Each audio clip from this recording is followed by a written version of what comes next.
وَلَقَدْ يَسَّرْنَا الْقُرْآنَ لِلذِّكْرِ فَهَلْ مِن مُّدَّكِرٍ۔ اور ہم نے قرآن کو سمجھنے کے لیے آسان کر دیا، تو کوئی ہے جو سوچے سمجھے۔ صوت القرآن، قرآن کی آواز۔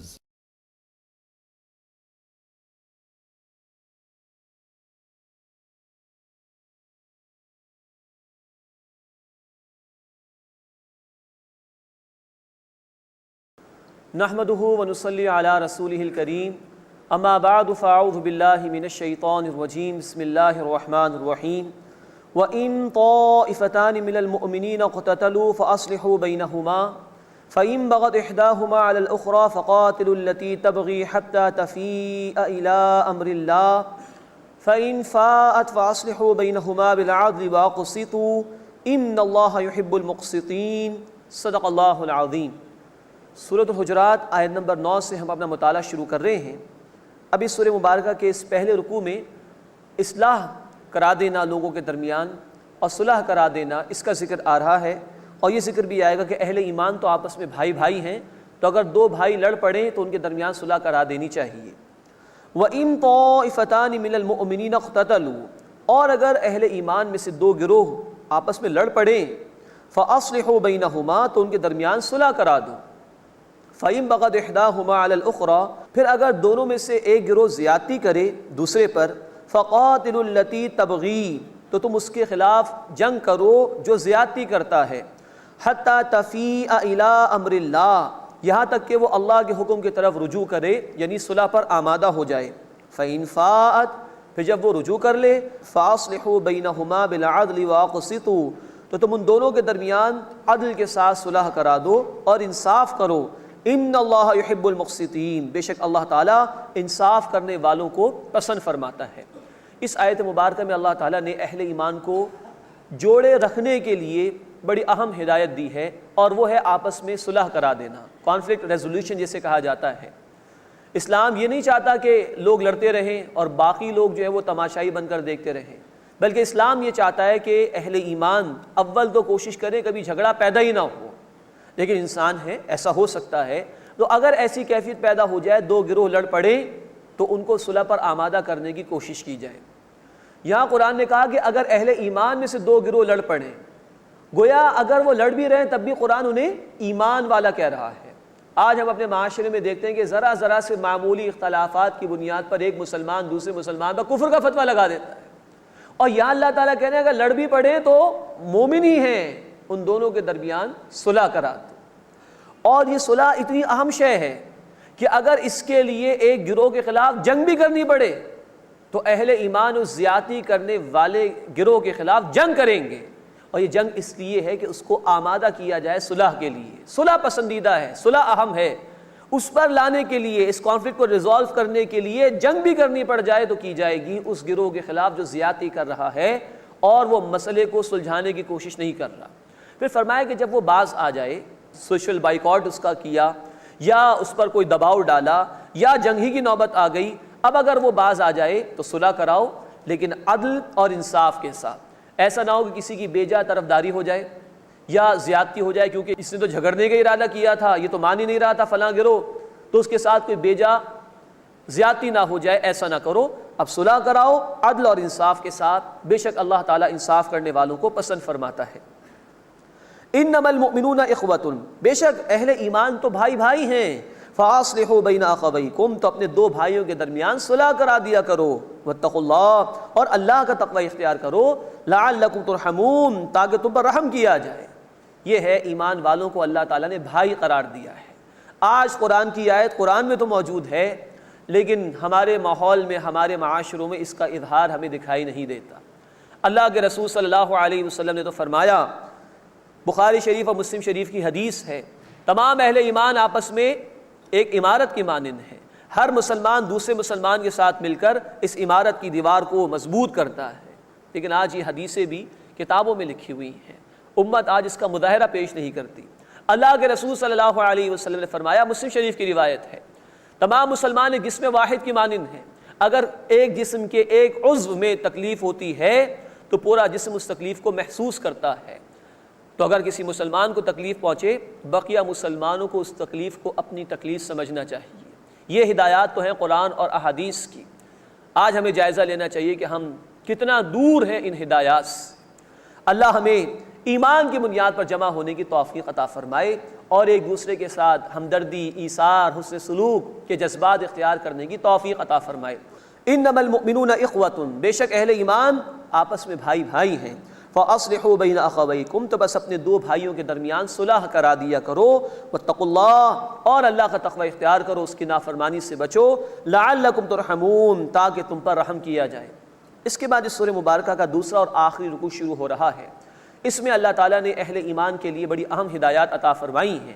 چند برائیوں کا ذکر کیا گیا ہے کہ جس کی وجہ سے انتشار پیدا ہوتا ہے معاشرے میں اور اہل ایمان کا اتحاد پارا پارا ہو جاتا ہے۔ پھر بتایا گیا ہے کہ ایک عالمی ریاست کے قیام کے لیے ایک یونیورسل پرنسپل ہے جو اللہ تعالیٰ نے ہمیں عطا فرمایا انسانیت کے اتحاد کے لیے، اور پھر اللہ تعالیٰ نے اسلام اور ایمان کا فرق اس مقام پر اس رکوع میں بیان فرمایا ہے۔ یا ایھا الذین آمنوا، اے وہ لوگوں جو ایمان لائے ہو، لا یسخر قوم من قوم، مرد مردوں کا مذاق نہ اڑائیں، عسیٰ ان یکونوا خیرا منہم، ممکن ہے کہ وہ ان سے بہتر ہوں، یعنی جو مذاق اڑا رہے ہیں ان کے مقابلے میں وہ کہ جن کا مذاق اڑایا جا رہا ہے وہ بہتر ہوں۔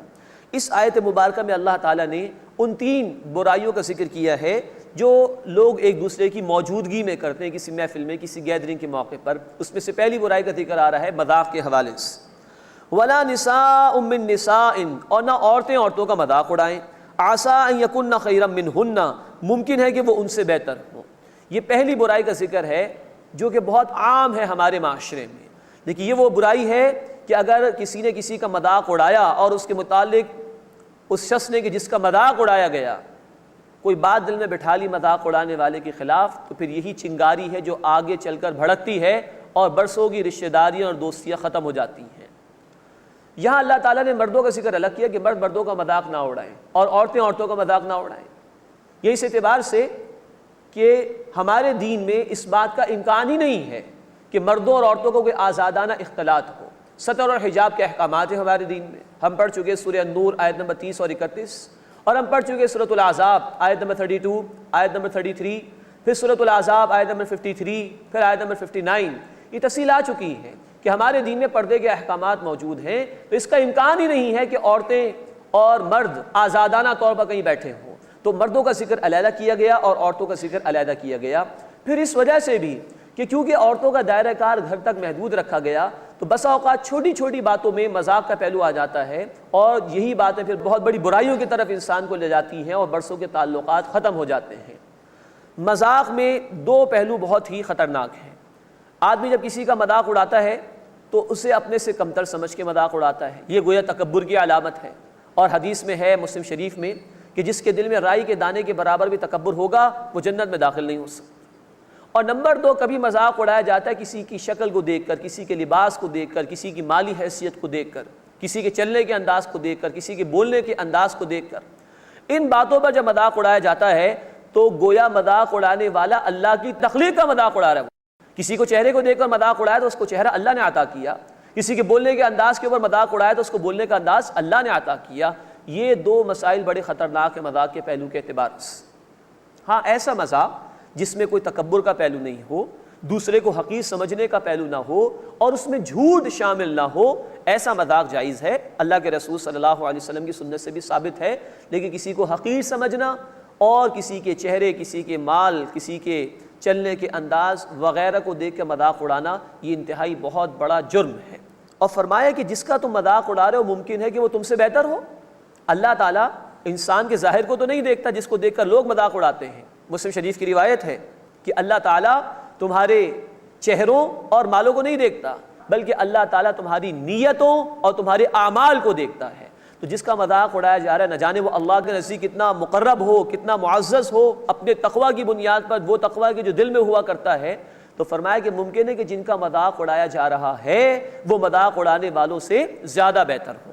اب دوسری برائی کا ذکر ہے، وَلَا تَلْمِزُوا أَنفُسَكُمْ، اور اپنے آپ کو عیب نہ لگاؤ۔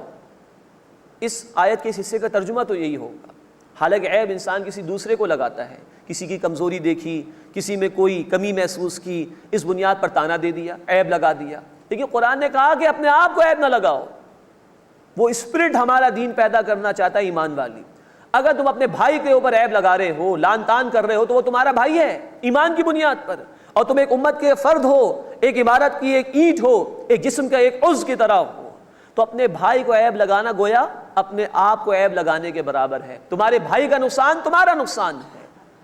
تو فرمایا کہ وَلَا تَلْمِزُوا أَنفُسَكُمْ، اپنے آپ کو عیب نہ لگاؤ، مطلب یہ کہ ایک دوسرے کو عیب نہ لگاؤ۔ نمبر 3 وَلَا تَنَابَذُوا بِالْأَلْقَابِ، اور برے ناموں سے نہ پکارو۔ یہ بھی بہت بڑی بیماری اور برائی ہے معاشرے کے اندر کہ کسی کو کہہ دیا، اس کے اندر کوئی معذوری دیکھی تو اس معذوری کا نام لے کے اس کو پکارنا شروع کر دیا، اور طرح طرح کے نام لوگ اختیار کر لیتے ہیں۔ اپنی دانش میں انسان سمجھتے ہیں کہ اس سے ہوگا کیا، لیکن اللہ کے نزدیک یہ چیزیں بہت بڑی ہیں۔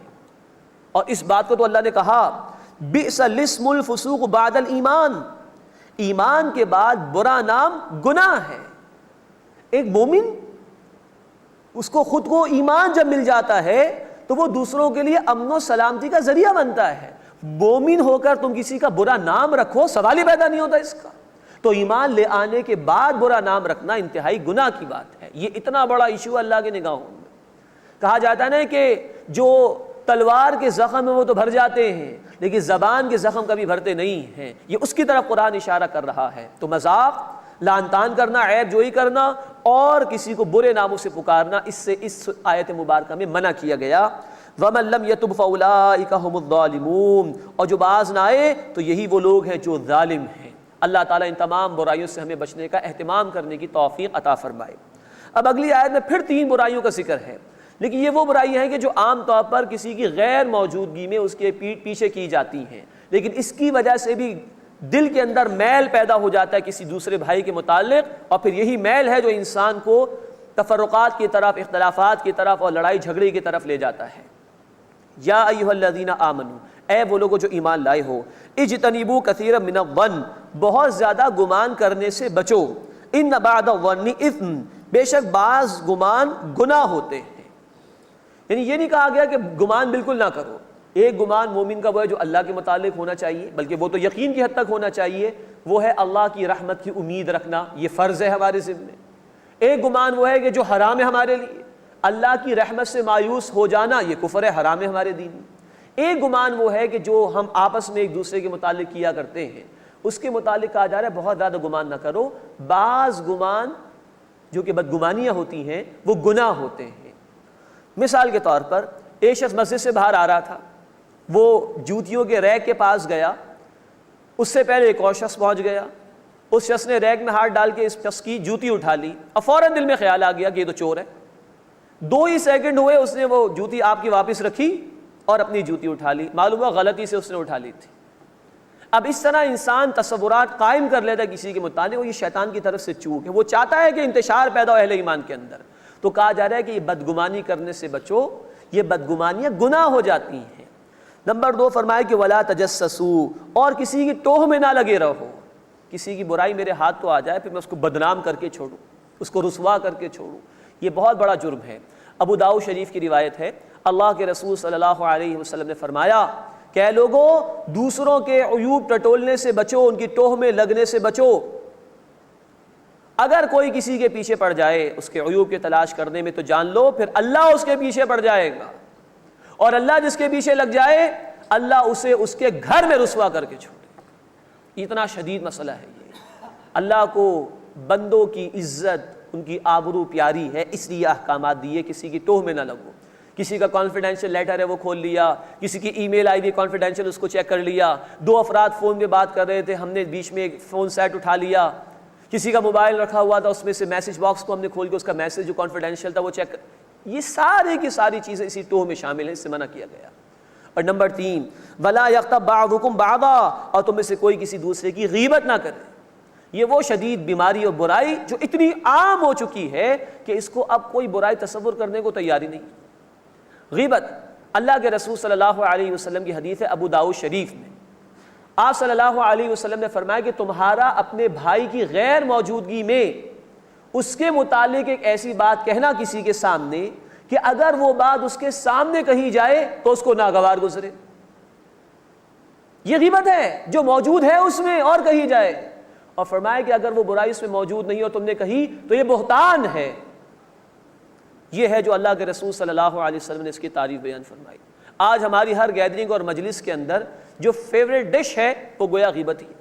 خواہ مرد ہو خواہ عورتیں ہوں, کوئی کم نہیں, اتنی عام ہے یہ شے. اب اس کی شناعت, اس کی برائی کو سنیے قرآن کیا کہہ رہا ہے. اَيُحِبُّ أَحَدُكُمْ أَن يَأْكُلَ لَحْمَ أَخِيهِ مَيْتًا فَكَرِهْتُمُوهُ, کیا تم میں سے کوئی پسند کرتا ہے کہ اپنے مردہ بھائی کا گوشت کھائے؟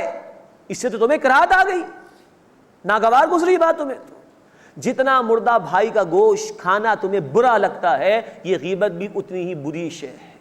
یہ الفاظ اللہ تعالیٰ کے, اندازہ کیجئے اس کا. تو یہ تین برائیاں جو کسی کی غیر موجودگی میں عام طور پر کی جاتی ہیں. کوئی برا گمان رکھنا, اس کی ٹوہ میں لگے رہنا کہ کوئی برائی ہاتھ آ جائے اور پھر اس کو بیان کرنا, یہ غیبت ہے. اور یہ قرآن کا اعجاز ہے. یہ تینوں چیزیں ترتیب سے آتی ہیں.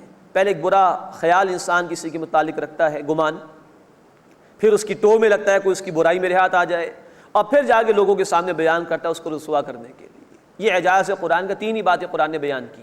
اللہ ان برائیوں سے بھی ہمیں بچنے کی توفیق عطا فرمائے. واتقوا اللہ, اور اللہ کا تقوی اختیار کرو. ان اللہ تواب الرحیم, بے شک اللہ تعالیٰ خوب توبہ قبول فرمانے والا, مسلسل رحم فرمانے والا ہے. اس کے بعد قرآن حکیم کی یہ آیت جو آ رہی ہے, آیت نمبر 13 سورہ مبارکہ کی, وہ ایک اصول عطا کرتی ہے یونیورسل بردرہڈ کے لیے. اگر ایک گلوبل گورنمنٹ کو قائم کرنا ہے, ایک عالمی ریاست کو قائم کرنا ہے, تو اس کے لیے دو بنیادیں قرآن نے اس مقام پر عطا کی. یا ایھا الناس, اے لوگوں, انا خلقناکم من ذکر و انثی, بے شک ہم نے تمہیں پیدا کیا ایک مرد اور ایک عورت سے. وجعلناکم شعوبا وقبائل لتعارفوا, اور ہم نے تمہارے خاندان اور قبیلے بنا دیے تاکہ باہم ایک دوسرے کا تعارف حاصل کر سکو. ان اکرمکم عند اللہ اتقاکم, اللہ کی نگاہوں میں تم میں سے سب سے بڑھ کر عزت والا وہ ہے جو سب سے بڑھ کر اللہ کا تقوی اختیار کرنے والا ہو. ان اللہ علیم خبیر, بے شک اللہ تعالیٰ خوب علم رکھنے والا, خوب خبر رکھنے والا ہے. تمام انسانیت کا خالق ایک اللہ, تمام انسانیت کے والدین اول وہ ایک, آدم و حوا علیہم السلام. یہ وہ دو بنیادیں ہیں جو تمام انسانوں میں مشترک ہیں, ورنہ نسل کی بنیاد پر, رنگ کی بنیاد پر, زبان کی بنیاد پر, کسی خاص قوم کی بنیاد پر, کسی خاص علاقے کی بنیاد پر پوری انسانیت کو جمع ہی نہیں کیا جا سکتا. پوری انسانیت کو جمع کرنے کے لیے دو بیسس قرآن نے عطا کی, سب کا خالق ایک اللہ اور سب کے والدین ایک, آدم و حوا علیہم السلام. مزید فرمایا کہ کوئی کنبے بنا دیے, قبیلے بنا دیے, اس لیے نہیں کہ کوئی ایک دوسرے پر برتری جتانا شروع کر دے کہ ہم تو فلاں خاندان کے اور یہ فلاں خاندان کے, قطعاً نہیں. یہ تعارف کے لیے ہے. مزاج معلوم ہو جاتے ہیں, لوگوں کا بیک گراؤنڈ معلوم ہو جاتا ہے, ان کے ایٹیٹیوڈز کے متعلق ایک اندازہ ہو جاتا ہے. جب یہ معلوم ہو جائے کہ فلاں قبیلے سے, فلاں خاندان سے. یہ تقسیم صرف تعارف کے لیے ہے. سارے لوگ ایک ہی زبان بولتے, سب کی ایک ہی شکلیں ہو جاتی, سب کا مزاج ایک ہی ہو جاتا, تو دنیا میں رنگینی نہ رہتی. تو یہ تعارف کے لیے اللہ تعالیٰ نے تقسیم کیا خاندانوں اور قبیلوں میں. ہاں, اللہ کے ہاں کسی قبیلے میں ہونے کی بنیاد پر کوئی مقام نہیں, کسی خاندان میں ہونے کی بنیاد پر مقام نہیں. ان اکرمکم عند اللہ اتقاکم, اللہ کی نگاہوں میں تم میں سے سب سے بڑھ کر عزت والا وہ ہے جو سب سے بڑھ کر اللہ کا تقوی اختیار کرنے والا ہو, اللہ کی نافرمانی سے بچنے والا ہو. مال و دولت کا معیار انسانوں کا ہے, اللہ کا معیار مال و دولت نہیں, تقوی ہے. تقوی ہے تو بندے کی اللہ کی نگاہوں میں قدر و قیمت ہے, اور تقوی نہیں تو بندے کی اللہ کی نگاہوں میں کوئی قدر و قیمت نہیں. ان اللہ علیم خبیر, بے شک اللہ تعالیٰ خوب علم رکھنے والا, خوب خبر رکھنے والا ہے. اس کے بعد دو آیات میں اللہ تعالیٰ نے اسلام اور ایمان کا کنٹراسٹ اس مقام پر بیان کیا ہے. ویسے تو یہ دونوں الفاظ ایک دوسرے کے مترادف کے طور پر, سینونیمز کے طور پر آتے ہی ہیں. جو مسلم ہے وہ مومن بھی ہے, جو مومن ہے وہ مسلم بھی ہے. لیکن یہ واحد مقام ہے قرآن میں جہاں اللہ تعالیٰ نے کنٹراسٹ پیش کیا ہے, اور وہ یہ ہے کہ ایک ہے دین کو قبول کرنا, ایمان کو ماننا زبان سے قبول کرنے کے نتیجے میں, اقرار باللسان جسے کہا جاتا ہے, اور ایک ہے دل کی گہرائیوں سے ایمان لے کر آنا جس کو تصدیق بالقلب کہا جاتا ہے. ان دونوں میں فرق ہے. زبان سے قبول کر لینے سے ایک شخص مسلمان ہو جائے گا, اس کو مسلمانوں کے برابر کے حقوق مل جائیں گے, لیکن ممکن ہے کہ وہ بے عمل بھی ہو. بہت سے مسلمان ہیں جو اسلام کا دعویٰ بھی کرتے لیکن بے نمازی بھی ہیں. لیکن جب دل میں ایمان ہوگا تو عمل میں لازماً تبدیلی پیدا ہوگی, اور یہ دل والا ایمان وہ ہے جس کی بنیاد پر آخرت میں فیصلے ہوں گے۔ دنیا کے معاملات طے ہوں گے اقرار کی بنیاد پر۔ کوئی شخص آج آ کے ڈکلیئر کر دے اشہدو ان لا الہ الا اللہ واشہدو ان محمدًا عبدہ ورسولہ، ہمیں اسے مسلمان ماننا ہوگا۔ لیکن آخرت کے فیصلے ہوں گے دل میں موجود ایمان کی بنیاد پر۔ دنیا میں ہم دل میں موجود ایمان کا جائزہ نہیں لے سکتے، ہمارے پاس کوئی ایسا آلہ نہیں۔ اللہ سینوں کے رازوں سے بھی واقف ہے، وہ فیصلہ فرمائے گا قیامت کے دن کس کے دل میں ایمان تھا یا نہیں تھا۔ یہی وجہ ہے کہ منافقین کو دنیا میں مسلمان مانا گیا، وہ کلمہ پڑھتے تھے، نمازیں بھی ادا کرتے تھے، لیکن آخرت میں ان کے لیے کوئی اجر و ثواب نہیں، وہ جہنم کے نچلے ترین گڑھے میں ہوں گے۔ یہ اللہ کا فرمان ہے سورۃ النساء آیت نمبر 145 میں، اسی کے دل سے انہوں نے قبول نہیں کیا تھا۔ تو وہ ایمان جو دنیا میں کام آئے گا وہ زبان سے اقرار والا ہے، مسلمانوں والے حقوق مل جائیں گے، لیکن وہ ایمان کے جس کی بنیاد پر آخرت میں فیصلے ہوں گے وہ دل کی گہرائی والا ایمان ہے۔ یہ دو باتوں کا موازنہ ہے جو اس مقام پر اللہ تعالیٰ نے دو آیات میں پیش کیا۔ قالت الاعراب آمنا، دیہاتی کہتے ہیں کہ ہم ایمان لے آئے۔ ایک قبیلہ آیا تھا بنو تمیم، وہ آگے کہنے لگا کہ ہم تو ایمان لے آئے ہیں، نئے نئے مسلمان ہوئے تھے۔ قل لم تؤمنوا، اے نبی صلی اللہ علیہ وسلم فرما دیجئے تم ایمان نہیں لائے ہو۔ اب دیکھیے ان کے ایمان کی نفی، ولیکن قولوا اسلمنا، بلکہ کہو ہم تو اسلام لے کر آئے ہیں۔ یہاں اللہ نے کنٹراسٹ بتا دیا، ایمان الگ ہے، اسلام الگ ہے، اقرار الگ ہے، تصدیق الگ ہے۔ ولما يدخل الایمان فی قلوبکم، اور ایمان تو ابھی تمہارے دلوں میں داخل تک نہیں ہوا۔ معلوم ہوا کہ وہ اصل ایمان، حقیقی ایمان جو مطلوب ہے اس کا تعلق دل سے ماننے سے ہے۔ ولما يدخل الایمان فی قلوبکم، اور ابھی تو ایمان تمہارے دلوں میں داخل نہیں ہوا۔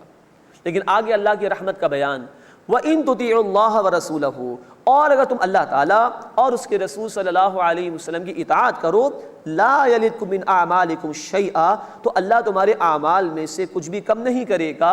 إِنَّ اللَّهَ غَفُورٌ رَحِيمٌ، بے شک اللہ بہت بخشنے والا، مسلسل رحم فرمانے والا ہے۔ اب یہ جو لوگ آئے تھے ابھی حقیقی ایمان تو نہیں آیا ان کے پاس، لیکن مفسرین نے فرمایا کہ یہ منافق بھی نہیں تھے۔ منافق وہ ہوتا ہے کہ جس کے دل میں کچھ ہو زبان پر کچھ ہو، یہ نئے نئے لوگ تھے، تو ان کو یہ بشارت دی گئی کہ ابھی اس حال میں بھی کہ جسٹ تم نے کلمہ پڑھا ہے، اسلام قبول کیا ہے، اگر ابھی بھی نیک اعمال کرتے رہو تو اللہ تعالیٰ اعمال میں کچھ کمی نہیں کرے گا، بلکہ اللہ اس کا بھی اجر و ثواب عطا فرمائے گا۔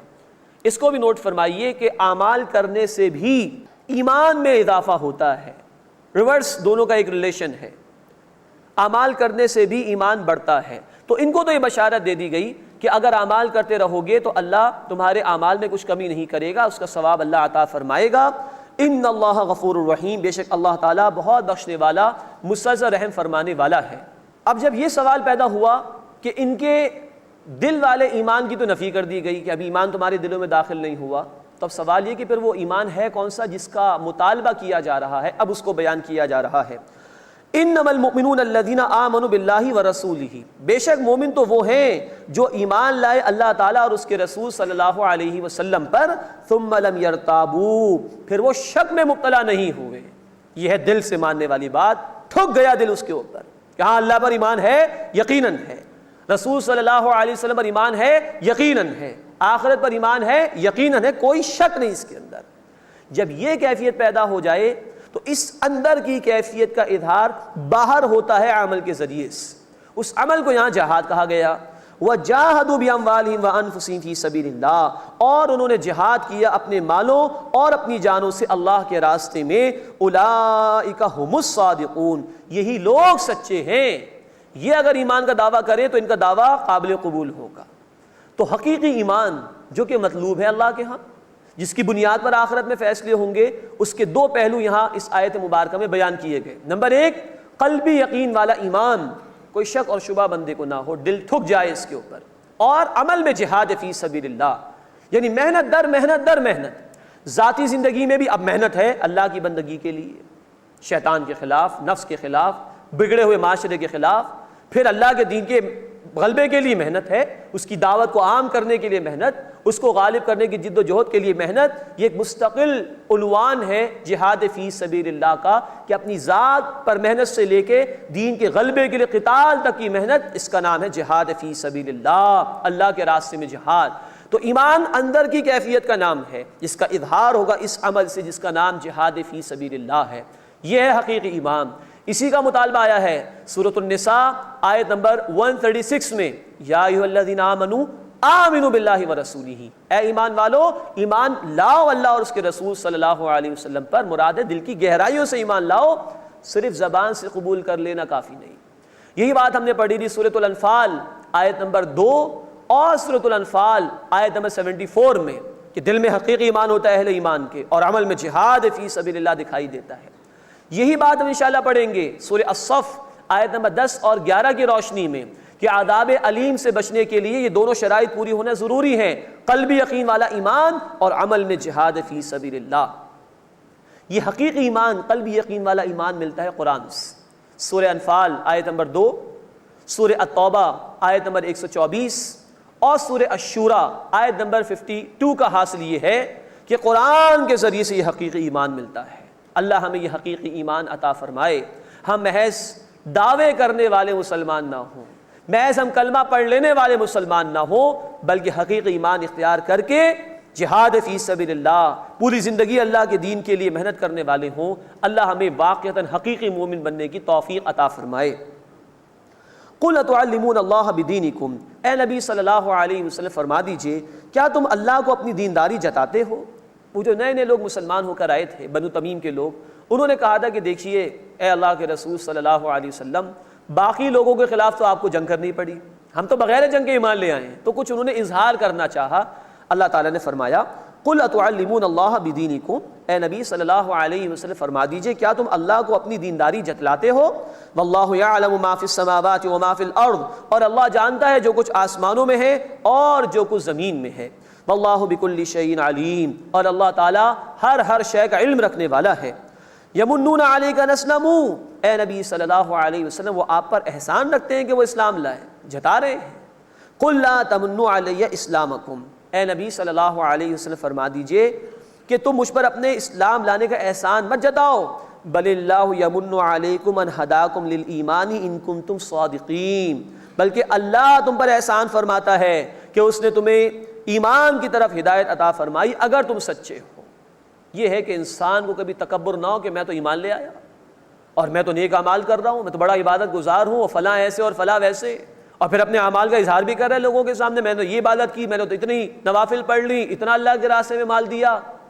یہ انتہائی خطرناک شے ہے، اس میں ہمارا کوئی کمال نہیں۔ جس زبان سے قرآن پڑھتے ہیں وہ زبان اللہ نے دی، جن آنکھوں سے قرآن کو دیکھتے ہیں وہ آنکھیں کس نے دی؟ اللہ نے دی۔ جن قدموں سے چل کے جاتے ہیں نماز کی ادائیگی کے لیے وہ قدم کس نے عطا فرمائے؟ اللہ نے۔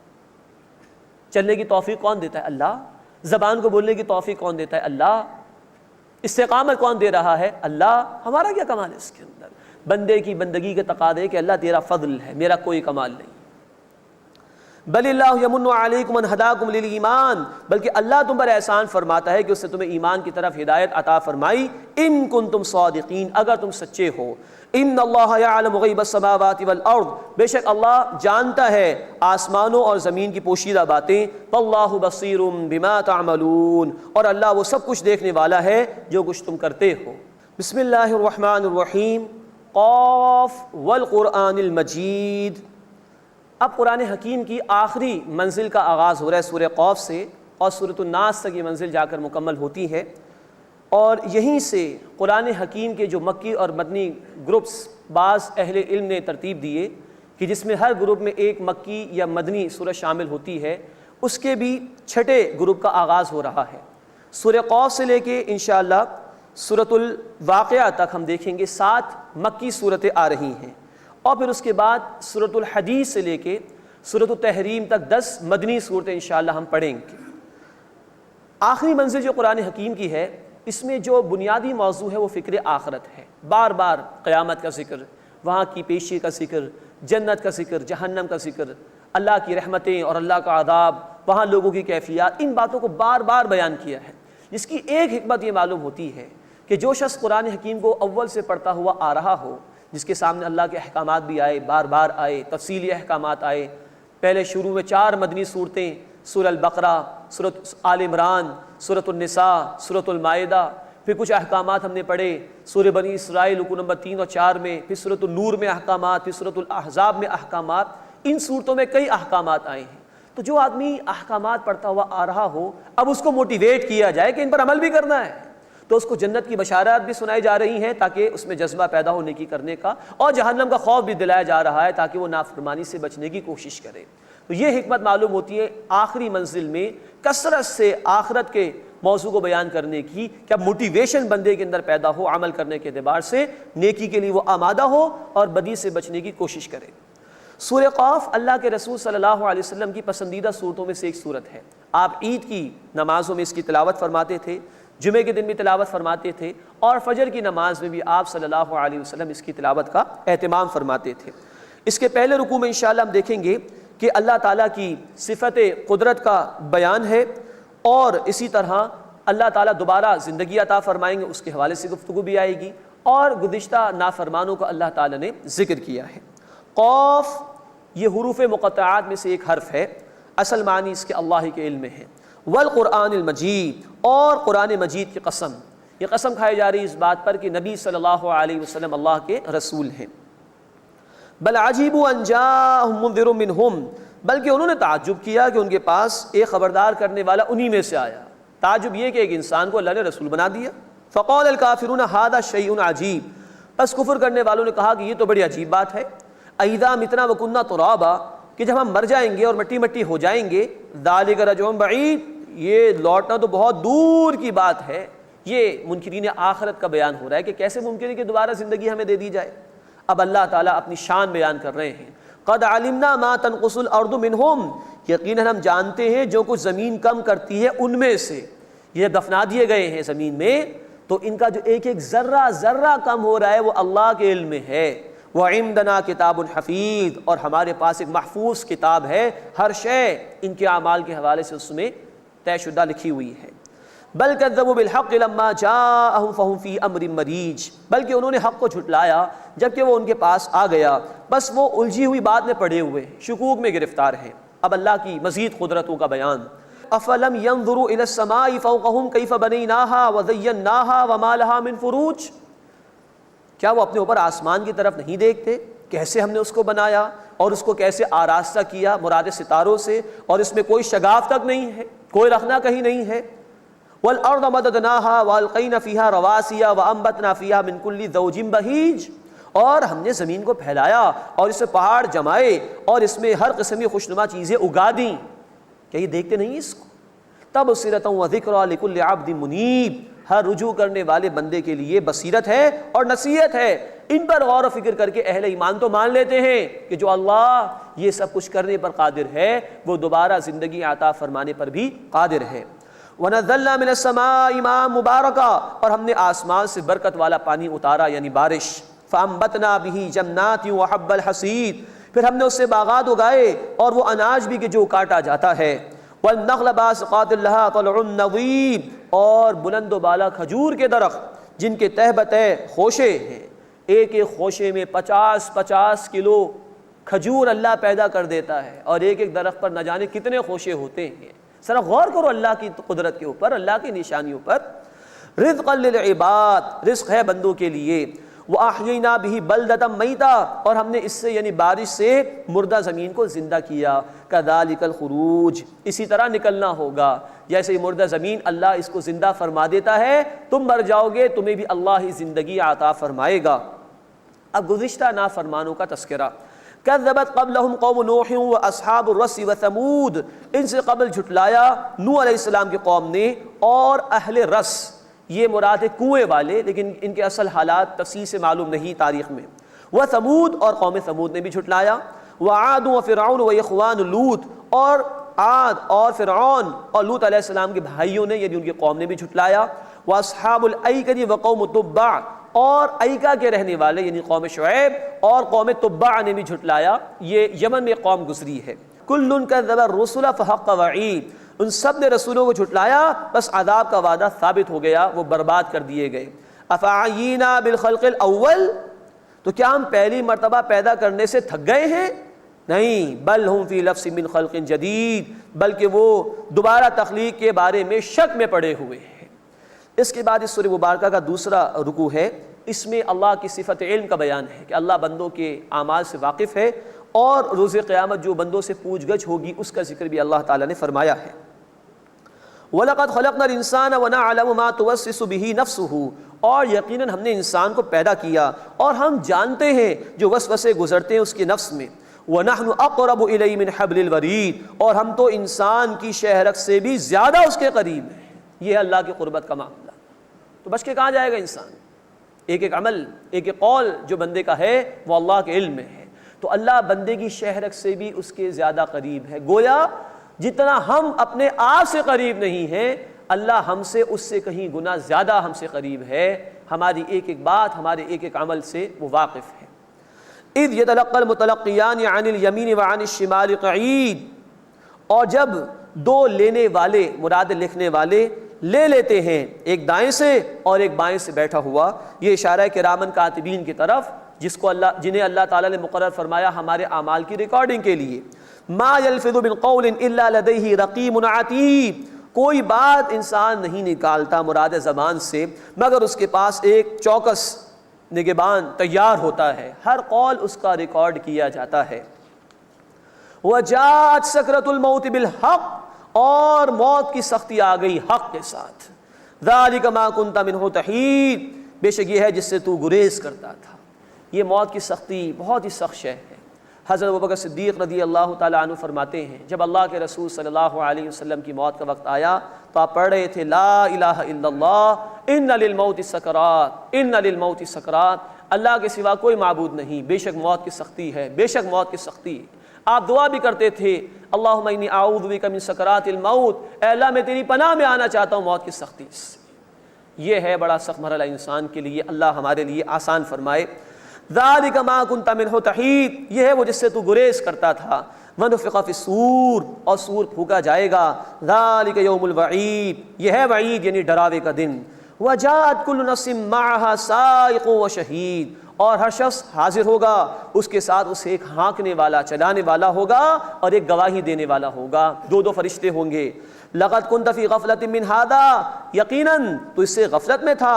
فكشفنا عنك غطاءك، تو ہم نے تجھ سے تیری غفلت کا پردہ ہٹا دیا ہے۔ فبصرك اليوم حدید، بس تیری نظر آج بڑی تیز ہے، دیکھ لے جو تجھ سے وعدہ کیا گیا تھا دنیا میں وہ پورا ہو گیا۔ وقال قرینہ، اور کہے گا اس کا ہم نشین یعنی ایک فرشتہ، ھذا ما لدی عتید، یہ ہے جو میرے پاس یہ حاضر ہے، یعنی اس کا اعمال نامہ وہ فرشتہ پیش کر دے گا۔ اب حکم ہوگا القیا فی جہنم کل کفار عنید، تم دونوں جہنم میں ڈال دو ہر ناشکرے سرکش کو، مناع للخیر، مال میں بخل یعنی کنجوسی کرنے والا، معتد مریب، حد سے گزر جانے والا اور شبہات ڈالنے والا، الذی جعل مع اللہ الہا آخر، جس نے اللہ کے ساتھ دوسرا معبود بھی ٹھہرا لیا تھا، فالقیاہ فی العذاب الشدید، بس اسے ڈال دو سخت عذاب میں۔ اللہم اجرنا من النار، اے اللہ ہمیں آگ کے عذاب سے محفوظ فرما۔ قال قرینہ، اس کا ہم نشین یعنی شیطان کہے گا، یہ قرین کا لفظ آیا ہے سورہ الزخرف آیت 36 میں کہ جو رحمان کے ذکر سے ہٹ جاتا ہے اس پر ایک شیطان مقرر کر دیا جاتا ہے جو اس کا قرین یعنی ساتھی بن جاتا ہے۔ اب شیطان کی بات ہو رہی۔ قال قرینہ، اس کا ہم نشین یعنی شیطان کہے گا ربنا ما اطغیتہ، اے ہمارے رب میں نے اسے سرکش نہیں بنایا تھا، میں نے اس کو نہیں ورگلایا تھا، ولکن کان فی ضلال بعید، بلکہ وہ دور کی گمراہی میں تھا۔ شیطان بھی اس دن جو ہے وہ فرار اختیار کر لے گا بندے سے۔ قال لا تختصموا لدی، ارشاد ہوگا میرے سامنے تم مت جھگڑو، وقد قدمت الیکم بالوعید، اور میں تمہاری طرف پہلے ہی وعدہ عذاب بھیج چکا ہوں، میں تمہیں پہلے ہی خبردار کر چکا تھا، تم نے کیوں نہیں اس سے فائدہ اٹھایا۔ ما یبدل القول لدی وما انا بظلام للعبید، میرے پاس بات نہیں بدلی جاتی اور میں بندوں پر ذرا بھی ظلم کرنے والا نہیں ہوں۔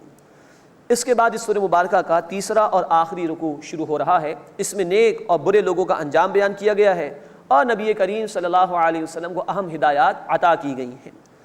اب بڑی سخت آیت ایک آ رہی ہے قرآن حکیم میں سے، یوم نقول لجہنم هل امتلأت وتقول هل من مزید، جس دن ہم جہنم سے کہیں گے کیا تو بھر گئی، اور وہ کہے گی کیا کچھ اور مزید بھی ہے، اللہ بہت وسعت ہے میرے پاس، ڈال دیں ان نافرمانوں کو، ان مجرموں کو۔ یہ ہے وسعت جہنم کی۔ اللہ تعالی ہمیں جہنم کے عذاب سے محفوظ فرمائے۔ اللہ کے رسول صلی اللہ علیہ وسلم کی حدیث بخاری شریف میں جہنم پکارتی رہے گی یا اللہ اور کوئی ہے تو ڈال دے، اور کوئی ہے تو ڈال دے۔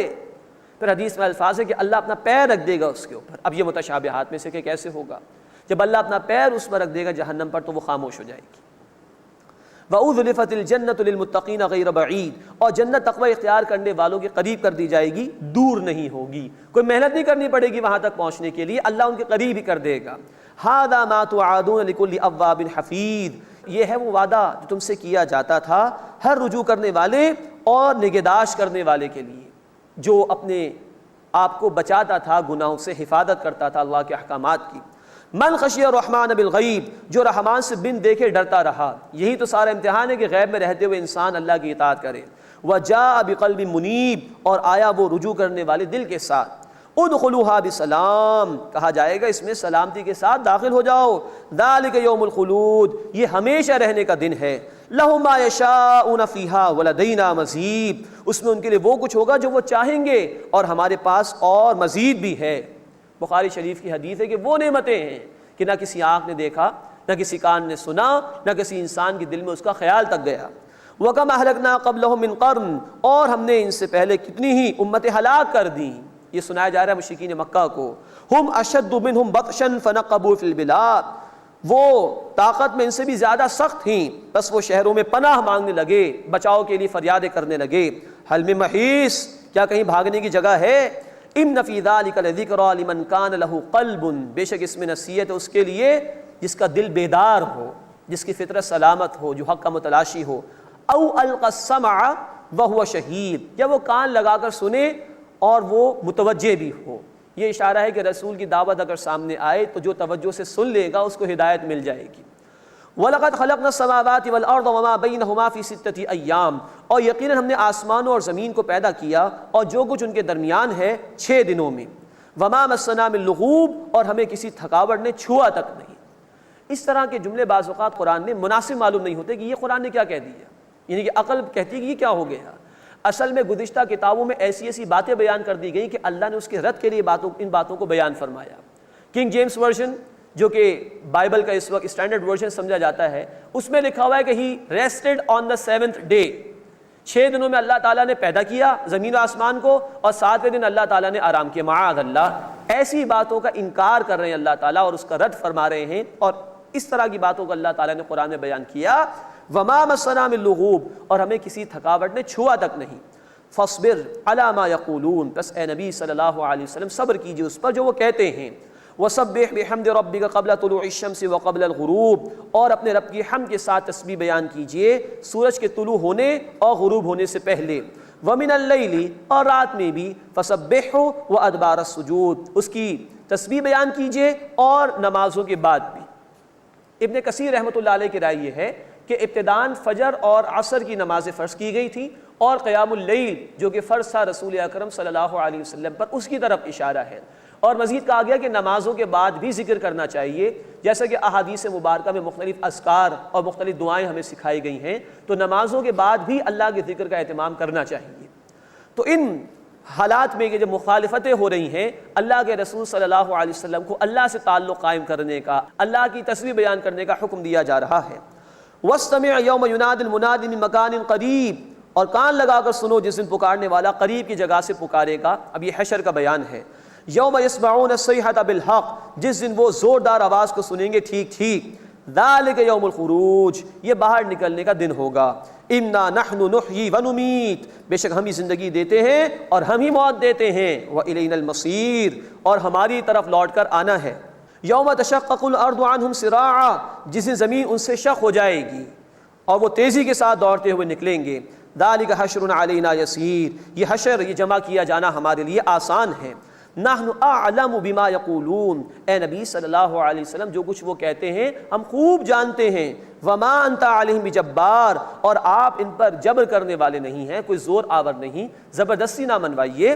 فذکر بالقرآن من یخاف وعید، بس آپ قرآن کے ذریعے سے تذکیر کیجئے، نصیحت کیجئے اسے جو میری وعید سے ڈرتا ہے، میرے عذاب سے ڈرتا ہے۔ قرآن کی یہ آیت بھی بتا رہی ہے کہ دعوت کا جو کام کرنا ہے اس کے لیے بیسک انسٹرومنٹ جو ہے اہل ایمان کے پاس وہ قرآن ہے۔ تذکیر کیجئے قرآن کے ذریعے سے۔ سورہ مریم آیت 97 بشارت دیجئے، انذار کیجئے قرآن کے ذریعے سے۔ سورہ المائدہ آیت 67 تبلیغ کیجئے قرآن کی۔ سورہ الفرقان آیت 52، اے نبی بڑا جہاد کیجئے مکے میں رہتے ہوئے قرآن کے ذریعے سے۔ تو قرآن سب سے بڑا بیسک انسٹرومنٹ ہے دعوت کا۔ اللہ ہمیں خود قرآن کو سمجھنے کی اور اسے انسانیت تک پہنچانے کی توفیق عطا فرمائے۔ وآخر دعوانا الحمد للہ رب العالمین۔